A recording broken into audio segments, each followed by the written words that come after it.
What's going on, everybody? So I just watched Den of Thieves 2, Pantera, a new film that dropped this weekend, starring Gerard Butler. And this movie is, of course, a sequel follow-up to Den of Thieves, which came out back in 2018, I think. And it had been since then since I watched the film, so I did a rewatch of the first movie last night in prep for this. And at the end of that movie, you see O'Shea Jackson Jr.'s character of Donnie get away with the money and move to London and start a new heist of some sort of diamond heist that he's working on.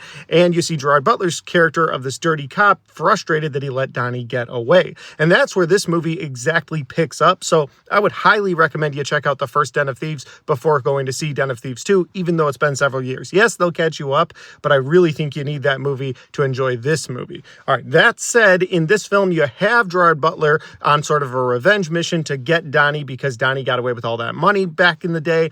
And so one thing leads to another. He catches up to Donnie, but instead of busting him, he says, actually, I'm broke. I'm sick of being the good guy. I'm sick of being the hunter. So we're actually going to team up. So at that point, it stops being a cat and mouse game between the two of them, and it becomes a frenemy heist film where they have to team up and they have to go on this diamond heist together. Now, I liked the plot of this movie like I liked the plot of the first movie. I also really enjoyed the heist, and I thought the chemistry between both Gerard Butler and O'Shea Jackson Jr. was really good. There were a couple scenes where I was laughing out loud. I thought those scenes were really well done, and I'm a sucker for heist films. So if you have a good heist in your movie, I'm going to enjoy it. So that out of the way, the negatives for this movie is that the pacing is really slow, but it's pretty much on par with the first movie. So if you didn't mind the pacing of the first movie, then I think you'll enjoy this movie. Just a lot of build-up and a lot of side stories and plots going into this film. And I think this movie is setting up a third film.